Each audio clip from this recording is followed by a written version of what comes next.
हमारे धर्म पे मौलाना आके सब टिप्पणी करते हैं, लेकिन ये नहीं बताया कि जम्मू कश्मीर में जो तुम बाल की पूजा करते हो मोहम्मद साहब के सर का बाल है कि कहीं और का बाल है। मैं भी मजाक उड़ाऊँ ना, कहाँ का बाल है? मैं पूरे भारत के मौलानाओं को खुला चैलेंज करता हूँ, तुम किससे पैदा हुए थे? बिना लिंग और योनि के पैदा हो सकते हो क्या? इस धरती पर कोई व्यक्ति, कोई इंसान, इवन मोहम्मद साहब बिना उसके पैदा हो सकते हैं क्या? बिना लिंग और योनि के कौन पैदा हुआ है? मोहम्मद साहब भी उसी से पैदा हुए थे, ये सारे मौलाना भी उसी से पैदा हुए हैं, असदुद्दीन ओवैसी भी उसी से पैदा हुआ है। अरे अपने माँ को गाली मत दो, जिसने पैदा किया उसको गाली मत दो, लेकिन उसी को बैठ के टीवी पर गाली देते हैं और हिंदू धर्म को अपमान करते हैं। ये क्या जानेंगे हमारे सनातन धर्म को? इनकी औकात है जानने की। ये वो उस तरह से कातिल पैदा कर सकते हैं और जिहादी बना सकते हैं जो शरीर में बम बांध के पढ़ सकते हैं, बाकी यह कुछ सिखा नहीं सकते हैं। कल जब वो स्कूल जाते हैं तो पहली बार क्या पढ़ाया जाता है? पहला कलमा क्या है? ला इलाहा इल्लल्लाह मुहम्मदुर रसूलुल्लाह। एक अल्लाह है, उसका एक नबी मोहम्मद है रसूल, और बाकी कोई नहीं है। इसका मतलब ये हुआ। आपको क्या पढ़ाया जाता है? सर्वे भवन्ति सुखिनः, सर्वे सन्तु निराभया, सर्वे भद्राणि पश्यन्तु, माँ कश्चित् दुख भाग भवेत्। मैंने सभी लोग सुखी हूँ। सर्वे भवन्तु सुखिनः, सर्वे सन्तु निराभया, सभी लोग निर्भय होकर जिए। विश्व का कल्याण हो। सर्वे सन्तु निराभया, सर्वे भद्राणि पश्यन्तु, सब एक दूसरे से मिलकर रहें। माँ कश्चित् दुख भाग भवेत्, हे प्रभु, हे माता, इस धरती से सारा दुख भाग जाए। तो जहाँ इस तरह की बात होगी, इसमें कहाँ असली सेकुलरिज्म किसमें है? एक अल्लाह है, एक मोहम्मद है, उसके बाद कोई नहीं है, या एक तरफ से सभी लोग सुखी हों, सब लोग निर्भय होकर जिएं, सब लोग एक साथ जिए? कौन सा सेकुलरिज्म है भाई? वो वैसे भी बोला कि नहीं, मैं किसी भी इस तरह की घटना का समर्थन नहीं करता हूँ, लेकिन वही मौलाना शुक्रवार को क्या अंदर मस्जिद में पढ़ाते हैं कि पत्थरबाजी होता है। जो घटना हो गई उदयपुर में, उसके बाद पकड़ा भी गया। हालांकि अब कुछ लोग चाहते हैं कि उनको दिया जाए, कुछ ऐसी बातें आ रही हैं ठोक दिया जाए। ऐसी घटनाएं, एक देश में भय का माहौल बन चुका है। बच्चे में डर है, कहीं तेरा पड़ोसी भी कुछ ऐसा नहीं कर देगा। नहीं, एक प्रताप सिंह ने कहा था कि उसको तत्काल ठोक देना चाहिए। वो राजस्थान के मंत्री हैं, तो भैया प्रताप सिंह काहे ने ठोक दिया? आपकी सरकार है, आपने मुख्यमंत्री से कह दिए होते, उसी समय ठोक दिए होते, दुनिया को एक मैसेज जाता। मुंह से सिर्फ मत कहिए साहब, मुंह आपको भगवान दिए हैं। मुंह का मतलब ये नहीं होता है कि कुछ भी बक दीजिए, करके दिखाइए, इसलिए कि देश देखना चाहता है। राजस्थान की घटना को एक नज़ीर पेश करिए आप लोग। आपने तो एनआईए को देख के और मुक्त हो गए कि भारत सरकार देखे, गृह मंत्रालय देखे और मोदी और अमित शाह के ऊपर ठीकरा फोड़ दें। असली देखिए, ये इतना बड़ा रेडिकलाइजेशन है, उसको कम से कम 5 से 7 करोड़ रुपया उसके परिवार को मिला है। ऐसे थोड़े कोई साधारण परिवार का। बताया आपको 5-7 करोड़ मिला? किसने बताया? किसने बताया? एनआईए ने बताया। एनआईए की बात कर रहा हूँ, जांच होगा, देखिएगा, निकलेगा। अभी तो निकला नहीं है। नहीं निकला है, लेकिन निकलेगा। आप पहले ही बता दें। बिल्कुल। कहाँ से? व्हाट्सएप से पढ़ रहे हैं? व्हाट्सएप से नहीं पढ़ रहे हैं। क्या समझते हैं व्हाट्सएप को? क्या समझते हैं? कहाँ से पढ़ रहे हैं? रवीश कुमार बिना व्हाट्सएप के होते हैं क्या? सारे लोग तो व्हाट्सएप पे भेजते हैं। तो व्हाट्सएप पे सारा दंगा व्हाट्सएप पे हो रहा है। आप कह रहे हैं कि व्हाट्सएप पे पढ़ते हैं? इस देश में जितने दंगे होते हैं व्हाट्सएप से नहीं होते। कहाँ से होते हैं? डेली जांच में आ रहा है व्हाट्सएप, और आप कह रहे हैं व्हाट्सएप से पढ़ते हैं। बात को मत घुमाए। 5-7 करोड़ वाली बात कहाँ से? हाँ, कहाँ से आई? वही पूछ रहा हूँ। अच्छा, जो पंचर बनाने वाला है, उसकी हिम्मत जाके बिना पैसे का। जानते नहीं है पूरे राजस्थान में PFI लगी हुई है। जिन प्रदेशों में भारतीय जनता पार्टी की सरकार ने, ये एनआईए ने बताया नहीं था कि पूरे देश में PFI पे बैन लगाने के लिए उसके खाते में कितने पैसे आए थे? वो पैसा क्या करता है? PFI क्या करता है? जरा मुझको बताइए, PFI पैसे का क्या करता है? जितने जिहादी मानसिकता के लोग हैं, छोटे छोटे पंचर की दुकान खोलते हैं, छोटे छोटे जो जकात देते हैं, वो जकात कहाँ जाता है? तो उस लिए कह रहा हूँ, वो 5 रुपया कहाँ जाता है? मस्जिद बनाया जाता है भाई साहब। उससे वो पंचर खोलने वाला 50 रुपया कमाया, उसमें 10 रुपया दे दिया, वो कहाँ जाता है? यही तो समझना है इस देश को। तो जो जकात इकट्ठा होती है तो इन जिहादियों को मिलता है, और क्या? तभी वो इस तरह का काम करते हैं। ये जिस तरह से, दरअसल एक संगठन है RSS, जो शुद्ध रूप से राष्ट्रवाद का काम करता है, अखंड भारत का सपना लेके चलता है, जो इस संस्कृति से प्रेम करता है, यहाँ की सनातन परंपरा से प्रेम करता है। और एक है PFI, जो अपने यह रेडिकलाइज जो देख रहे हैं, कितने हिंदू इस तरह से मंत्र पढ़ के और जय श्री राम कह के और कितने लोगों को मार देते हैं। लेकिन जब भी पत्थरबाजी से लेके और जितनी घटनाएं होती हैं उसमें कहीं ना कहीं एक धार्मिक नारा क्यों आता है भाई? यही तो PFI के नारे वीडियो TV पे देखिए किस किस तरह से बोल रहे हैं और किस तरह से रेडिकलाइज कर रहे हैं। अरे इस देश में जो जितने मौलाना निकले नुपुर शर्मा के कहने के बाद कि सर तन से जुदा, सर तन से जुदा, रसूल खुदा की थी उसका क्या सजा, तो सर तन से जुदा, सर तन से जुदा, वो सब मुलजिम है। आपको पता है अजमेर से तभी के तभी एक प्रेस रिलीज किया गया कि हम ऐसे किसी भी जिहादी का समर्थन नहीं करते, ऐसे किसी भी व्यक्ति को हम नहीं कहते, इस्लाम ऐसी कोई चीज़ सिखाता नहीं है, और आप सीधा सीधा मौलानाओं को टारगेट कर रहे हैं। एक आदमी भी देखा आपने इस जिहादी के समर्थन में आज पूरे भारत में? किसी ने समर्थन किया अब तक? किसी ने कोई जुलूस निकाला उसके समर्थन में? हालांकि ओवैसी जी हैं जो सबसे एक तरह से मुसलमानों की आवाज़ सबसे ज़्यादा उठाते हैं, उन्होंने भी कहा है कि ये बहुत ही वाहियात घटना है, ऐसे किसी एजेंडे का, प्रोपेगेंडा का किसी को समर्थन नहीं करना चाहिए, और आप सीधा मुसलमानों को टारगेट कर रहे हैं। अब मैं बता रहा हूँ, TV पे आके वही मौलाना कितनी अच्छी अच्छी बातें करते हैं ना, वो वैसे भी बोला कि नहीं मैं किसी भी इस तरह की घटना का समर्थन नहीं करता हूँ, लेकिन वही मौलाना शुक्रवार को क्या अंदर मस्जिद में पढ़ाते हैं कि पत्थरबाजी होता है। आपने सुना अंदर क्या होता है? हाँ सुना है सर। पत्थरबाजी होता क्यों है? मेरा सवाल यह है आखिर एक बात बताओ, नहीं सॉरी मैं 1 मिनट आपको डिस्टर्ब नहीं कर रहा, वहाँ पे पढ़ाया जाता है काफिर। काफिर क्या होता है सर? आप बताओ काफिर क्या होता है? काफिर वो होता है जो तुम्हारे जो धर्म को नहीं मानता, वो काफिर है, और उसका तुम कत्ल करो तुम्हें जन्नत मिलेगा, 72 हूर मिलेगा।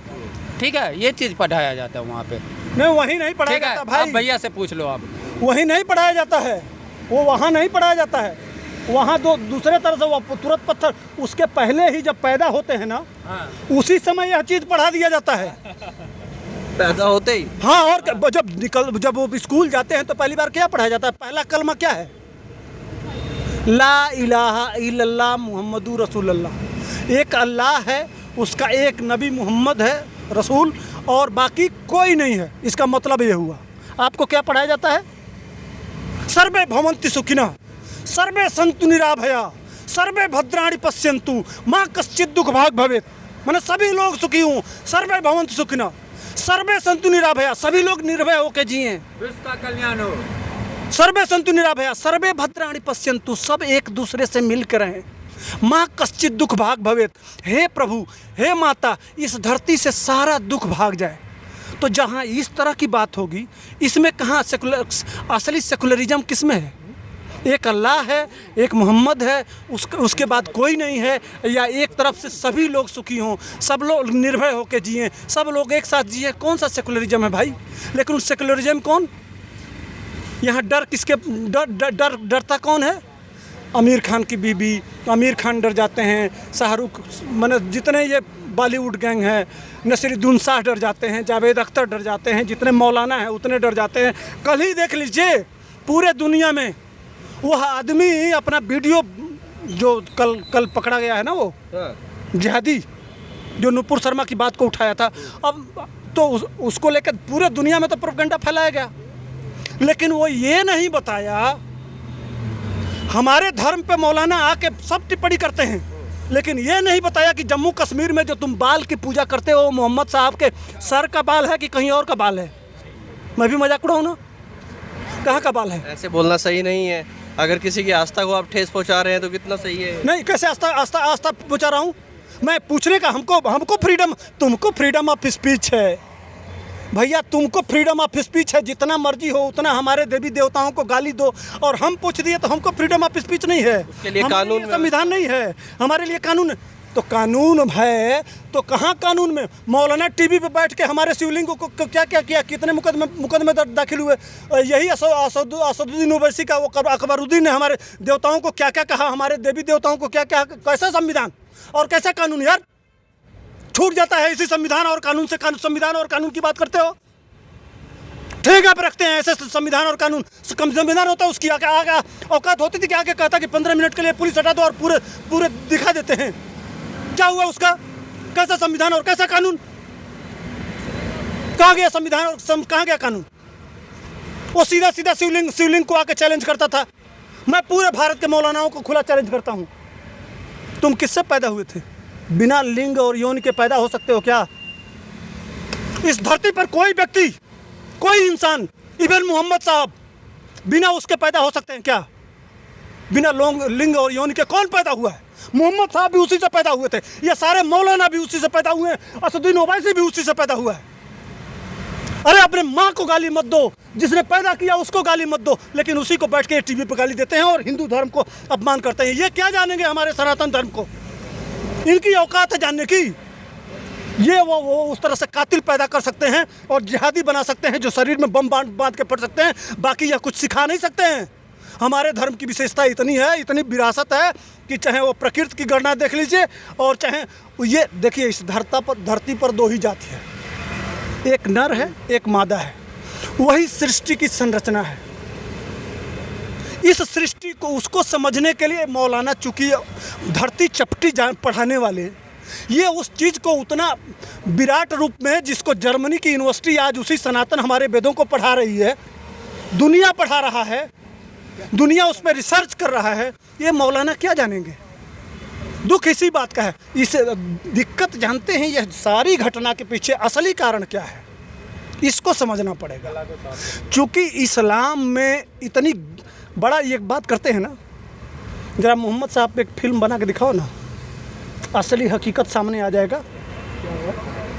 जो उसने कहा नुपुर शर्मा ने, वो वास्तव में किताब पे लिखा है, या मैं नहीं कह रहा हूँ, यह जाकिर नाइक कहता है। अब पाकिस्तान का मेरे पास वीडियो है। नहीं देखिए, लिखा तो है, चलिए कोई बात नहीं, लेकिन लिखा है किसी को एक बात को कह देना और किसी पर व्यंग कस देना कितना सही है। मैं एक मौलाना साहब से बात कर रहा था, एक मदरसे में मैं गया उनका इंटरव्यू करना। मैंने यही बात उनसे पूछी, क्या ये बात में कितनी सच्चाई है। उन्होंने कहा देखिए, जो कुछ हुआ अल्लाह की मर्ज़ी से हुआ, सब कुछ अल्लाह की मर्ज़ी से हुआ, लेकिन उसी बात को कहना सही तरीके से और एक व्यंग कसना सही नहीं है, जिससे किसी की भावना को आस्था पहुँचे। आप मान लीजिएगा, इस दीवार को आप मानते हैं, आपकी आस्था इस दीवार में है, कोई इस दीवार को कुछ कहेगा तो आपकी आस्था को ठेस पहुँचेगी ना, आपकी भावनाओं को ठेस पहुँचेगी ना, तो ये सही नहीं है।